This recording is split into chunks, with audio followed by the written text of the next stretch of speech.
Bom dia, alunos do ensino médio. Eu deixei para vocês aí a matéria para vocês estarem anotando no caderno e hoje, essa semana, eu falei que ia trazer para vocês a explicação e em seguida os exercícios. Então, veja bem aí, figuras de linguagem. Figuras de linguagem, ela é dividida em 3 grupos. Quem anotou deve ter visto essa divisão.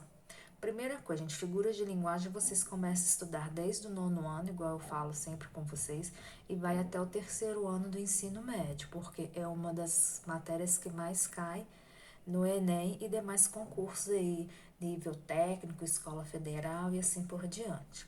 Então, o que é figura de linguagem? Figuras de linguagem trabalha-se muito a conotação, o sentido conotativo da palavra. O que significa isso? O sentido figurado. Então, veja bem aqui, olha só. A primeira que nós temos aí é a de pensamento. O que é o pensamento? O que são as figuras de pensamento? Vocês vão anotar a definição aí que eu trouxe hoje para vocês, tá? Vocês vão acompanhar no caderno junto com a explicação.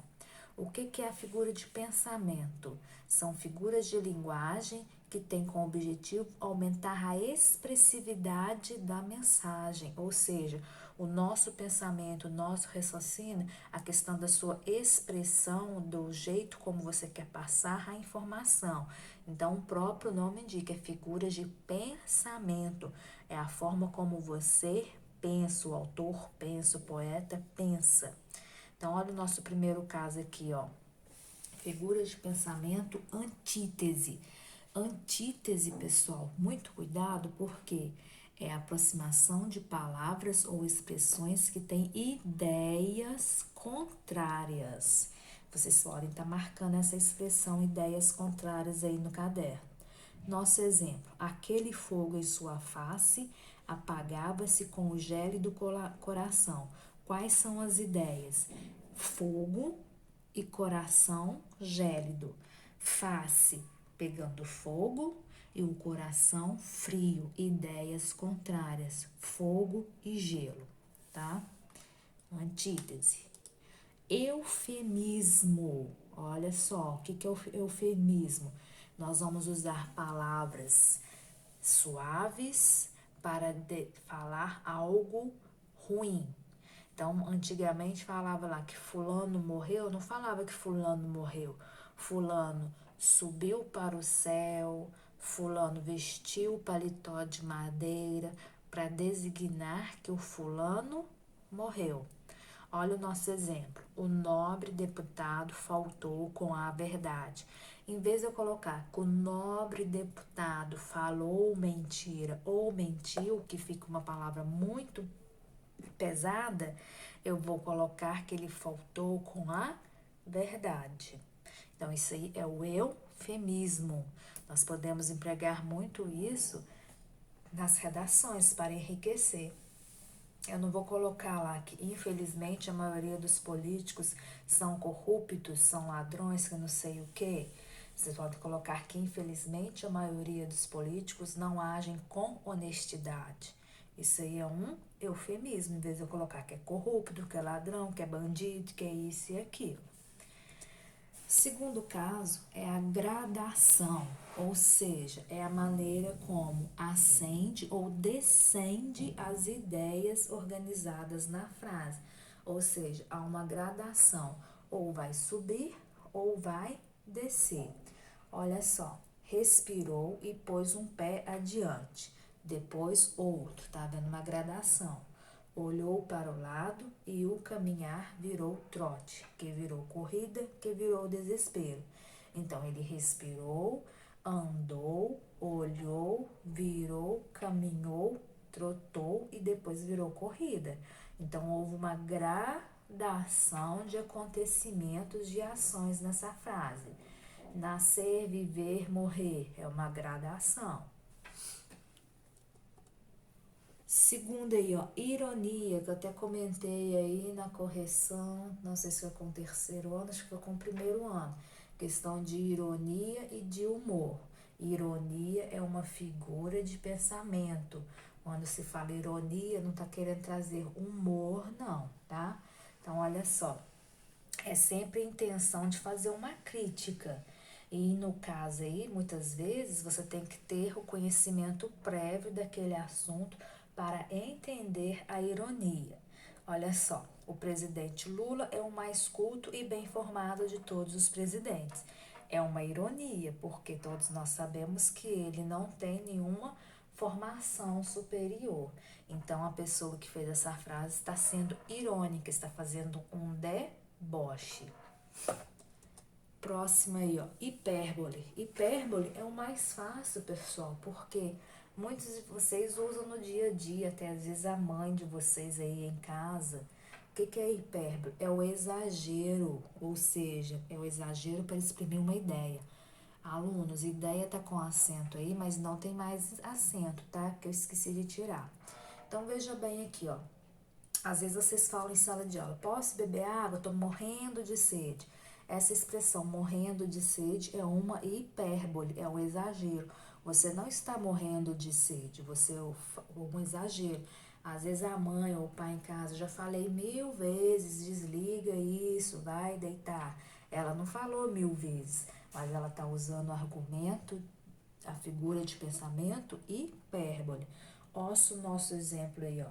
Eu nunca mais vou respirar se você não me notar. Eu posso até morrer de fome se você não me amar.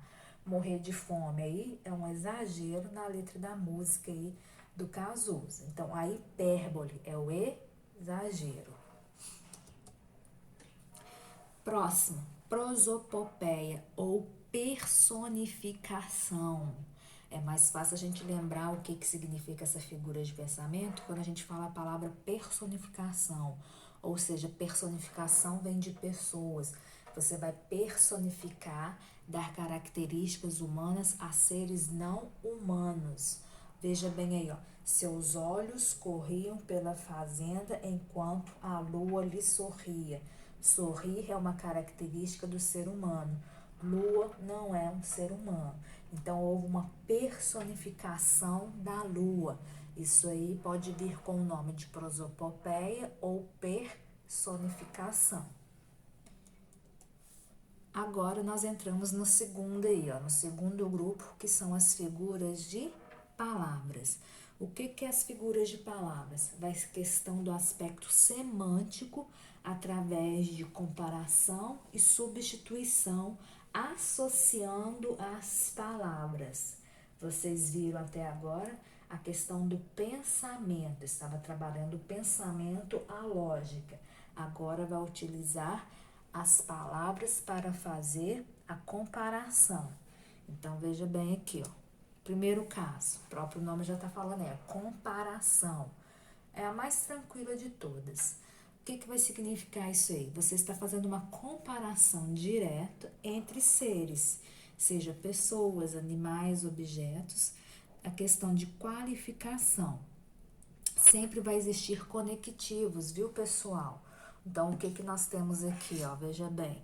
Como, assim, assim como, bem como, tal qual. Vocês têm que usar esses conectivos quando se faz uma comparação. Francisco é esperto como o pai, e assim por diante. Naquele domingo, trabalhou como um cavalo, ou seja, comparou aquela pessoa com o cavalo que trabalha o tempo todo, carregando as coisas. Então, nesse caso, houve uma comparação entre a ação dele trabalhar com o animal. Olha o nosso conectivo aqui, ó. Como? Poderia. Tal qual um cavalo e assim por diante. Segunda é a metáfora. Ela é parecida com a comparação, muito cuidado, só que na metáfora não existe os conectivos, como, assim como, tal qual, tá? Olha lá, dispensa os conectivos que aparecem na comparação. Se eu falo, a menina é uma flor, é metáfora. Agora eu falo, a menina é bonita como uma flor. Agora eu tenho uma comparação. Olha o exemplo aí, ó. Naquele domingo ele era um cavalo trabalhando. Tirei o elemento lá, o conectivo de comparação, transformei a oração e ela passou a ser uma metáfora. Como que a gente guarda isso? Metáfora como se eu estivesse afirmando. E a comparação, o próprio nome já diz, você vai comparar alguma coisa com outra. Nossa segunda aí, ó, é metonímia. Vocês vão usar uma palavra, tá vendo? A figura de palavras, por outra, e elas vão estar no relacionado entre si. O autor pela obra, por exemplo, todos leram Machado para a prova. Vocês não leram Machado, vocês leram um livro de autoria de Machado de Assis. O instrumento pela pessoa que dele se utilizar. Todos sabiam que Adamastor era bom de copo. O que que significa isso? Ele gostava de beber, vivia bêbado, tá? Então, isso aí é a metonímia. Vocês substituem uma palavra por outra de mesmo valor, de mesmo peso. Adoro Titãs. Não é Titãs, é as músicas que a banda toca, tá? Então, isso aí é uma metonímia. Continuando o exemplo aí, olha só. O recipiente, continente pelo conteúdo, olha só. Todos queriam naquele instante um bom copo d'água, ou seja, o recipiente pelo produto. Comeu um prato de brigadeiro, você não comeu o prato, você comeu o brigadeiro, o doce que estava dentro do prato. O lugar pelo produto. O que mais me fascina era fumar um Havana, é um charuto, tá? Mesma coisa aí, ó. Eu só uso Monange, não é? Você tá usando a marca para falar do shampoo. Então, vocês têm aí a marca, por exemplo, Gillette, Maizena. Às vezes você fala assim, ó, tomei um Nescau, mas às vezes o que estava na sua casa era um Toddy ou um outro achocolatado. Você usa a marca para substituir o produto. Eu poderia falar, o que mais me fascina era fumar um charuto, dá no mesmo. Mas aí eu usei a marca famosa de um charuto. Detonime isso daí. Sinestesia. Vamos aí, ó. O que é a sinestesia, pessoal? É a figura que proporciona ilusão e mistura de percepções, mistura de sentidos. Quem está acompanhando a explicação e estiver com o caderno do lado, vocês vão colocar aí, ó, 5 sentidos que o corpo humano possui. O olfato, a audição, a visão, o paladar e o tato. Anotem isso daí para lembrar de sinestesia. Sinestesia, ela vai trabalhar os sentidos, tá? Os nossos 5 sentidos. É uma mistura. Olha, aquele olhar doce realçava sua voz. Doce, qual que é o sentido aí, ó? Paladar, tá? Olhar é a visão. Então, houve uma mistura de sentidos. Então, anotem aí no caderno do lado da matéria sinestesia. 5 sentidos. Perífrase ou antonomásia. Vamos ter que começar a guardar esses nomes, tá? O que seria isso? É um apelido que confere a seres com o intuito de valorizar algum dos seus feitos ou atributos. Veja bem, todos gostaram da Ilha da Magia, ou seja, pegou o nome para substituir algum acontecimento ou então os seus feitos ou lugar. Todos adoram Harry Potter, ou seja, a trilogia, o filme e os livros e assim por diante. É uma perífrase ou antonomásia. Sintaxe. Figuras de sintaxe está trabalhando com a questão dos termos da oração. Então, muitas vezes na frase ela vai vir na inversão, na repetição ou na omissão desses termos, na questão da nossa estrutura. Às vezes vai omitir lá uma palavra que tem a função de adjetivo, o sujeito e assim por diante. Então, olha só, é figuras de sintaxe. Então, vocês têm as figuras de linguagem, guardem isso. Elas se dividem em 3 grupos: pensamento, palavras e sintaxe. Figuras de sintaxe. Elipse. Elipse, pessoal, como que a gente pode guardar isso aí? Lembra da questão aí, ó, de sumir. Elipse lembra de sumir, lembra o quê? Eclipse. Não esconde o sol ou a lua?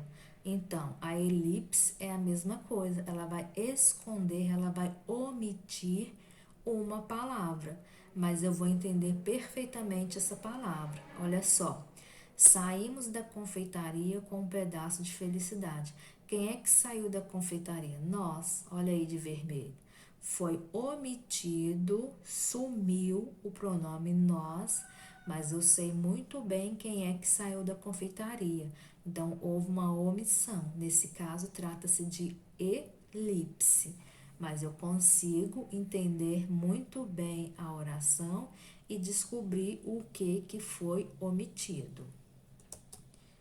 Zeugma. O que é o zeugma aí, pessoal? É um tipo de elipse. Então, cuidado aí, ó. Começa a fazer as marcações. Ocorre zeugma como duas orações compartilham um termo omitido. Isto é, o termo omitido é o mesmo que aparece na oração anterior. Veja bem aqui para vocês entenderem. Todas querem dinheiro. Eu, amor. O que foi omitido nessa segunda oração que apareceu na primeira? Veja bem aqui, ó. Todos querem dinheiro, eu quero amor. Ou seja, o verbo aqui, ele foi omitido, tá? Então, como que eu vou saber diferenciar se é zeugma ou se é elipse? Zeugma, o termo aparece na primeira oração e some na segunda. Elipse, o zeugma não aparece hora nenhuma. Ele já está escondido. Lembra do eclipse, tá? Pleonasmo. Pleonasmo a gente escuta aí o tempo todo, pessoal. Pleonasmo é a repetição desnecessária. A gente fala muitas vezes aqui, ó, que é o pleonasmo vicioso da língua portuguesa. É o famoso subir para cima, descer para baixo, entrar para dentro, sair para fora. Ou seja, é uma repetição de uma expressão desnecessária.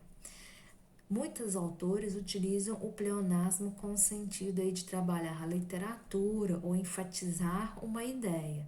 Então, se num poema, num trecho, numa tirinha, num conto, nós vermos o pleonasmo, o autor ele quis enfatizar aquela ideia.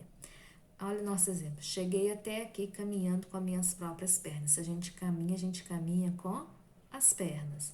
Então, não havia necessidade de colocar minhas próprias pernas. Nesse caso aí, vocês têm exemplo de pleonasmo. Inversão, pessoal. O que é inversão? O nome já fala para vocês aí, ó. Vai ocorrer a inversão de ordem natural de termos no enunciado, a fim de conferir o que? Especiais efeitos. A própria definição de inversão trouxe um modelo de inversão. Olha só, conferir-lhe especiais efeitos. Eu poderia colocar efeitos especiais. O que seria isso aqui, ó? Sua alma nunca vi. Se eu colocar na ordem certa, seria nunca vi sua alma. Ou seja, houve uma inversão nesse caso. Por isso que trata-se de figuras de sintaxe, está mexendo na estrutura da oração. Hipérbato, o que seria isso aí? Ó? Um tipo de inversão, vão marcando essas coisas que aparecem igual aí, ó. Só que consiste o que? Na separação de termos que normalmente apareceriam unidos. Então, olha só, o amor, todos sabemos, vermelho e quente, descobriu eu. Ou seja, separou o amor da expressão vermelho, com aqui, ó, todos sabemos, para quê? Para distanciar os significados. Então, veja bem aqui, ó, atenção, é a separação de termos que normalmente aparecia unidos. Eu ia falar, o amor vermelho e quente descobriu eu, todos sabemos. Eu ia organizar isso daí. Ia continuar com uma inversão, mas aí deixaria de ser hipérbato, tá? Então, hipérbato seria lá, o alegre circo Eu ia colocar o alegre, vírgula, onde todos se divertiam no circo. Então, eu estou separando termos que deveriam vir juntos. Síntese. O que significa isso daí, pessoal? É a confusão, tá? Ou seja, inversão muito violenta na ordem natural dos termos. Quem está com o caderno pode destacar isso aí, ó. Significa confusão. Olha o nosso hino aí, ó. O nosso hino é um belíssimo exemplo aí, ó. Ouviram do Ipiranga, as margens plácidas de um povo heróico, o brado retumbante. Vocês não identificam, não acham que é uma confusão, porque desde pequeno vocês já escutam o hino nacional nessa ordem. Mas qual que é a ordem natural? As margens plácidas do Ipiranga, ouvir o brado retumbante de um povo heróico, tá? Então, isso aí é quando há uma mistura, uma confusão, vamos dizer assim, muito violenta da ordem. Cai muito isso aqui, viu, pessoal, em provas, para vocês identificar o sujeito, o verbo, seu complemento e assim por diante. Então, vocês podem dar uma atenção aqui, ó, nessa síntese, porque vocês sempre ouviram isso daqui, então vocês acham normal essa ordem. E a ordem certa seria o que está em vermelho. Então, numa prova de um concurso que pede para vocês identificarem um sujeito, vocês têm que colocar isso aqui na ordem natural, tá? O hino nacional, ele é todo invertido, tá? Ou seja, possui uma inversão muito violenta. Então, ele tem bastante síntese no nosso hino nacional. Então, cuidado com isso aí, ó. Vocês têm inversão, síntese, vocês têm 3 figuras de sintaxe que trabalham com a inversão. Vocês podem estar marcando isso daí. Assíndeto. O que significa assíndeto? Síndeto significa conjunção. Vocês estudam isso quando a gente vê orações coordenadas. Todos já viram orações coordenadas até mesmo no primeiro ano, porque vê no 9º ano. Então, veja bem aí, ó, o que significa isso daí? Assíndeto nada mais é do que a ausência de conjunção. Então, quando vocês verem um trecho, um poema, um verso que está cheio de vírgula, ocorreu assíndeto, que significa que houve a omissão de conjunções. Ele tocava, bulia, arfava e ela dormia. Ou seja, ele tocava, bulia e arfava, enquanto ela dormia, e ela dormia. Então, ficou faltando uma conjunção nesse modelo, houve a omissão. E polissíndeto. Polissíndeto é o contrário do assíndeto. Poli significa muito, ou seja, vai ter repetição de conjunção. Mesmo exemplo aí, ó. Ele tocava e bolia e arfava e sorria e cantava e cheirava e assim por diante. Então, quando tem a repetição de conjunções, significa que é polissíndeto, muitos, tá? Então, vocês podem estar marcando isso daí também. Onomatopeia é a mais fácil de todas, né? Ou seja, eu vou representar através de palavra sons de animais e objetos. Ele me deu um susto e ploft, o bolo caiu no chão. A campainha tocou, din-dom, o cachorro latiu, uau, uau. São exemplos de onomatopeia. Espero que vocês tenham entendido e na próxima aula vocês vão fazer os exercícios.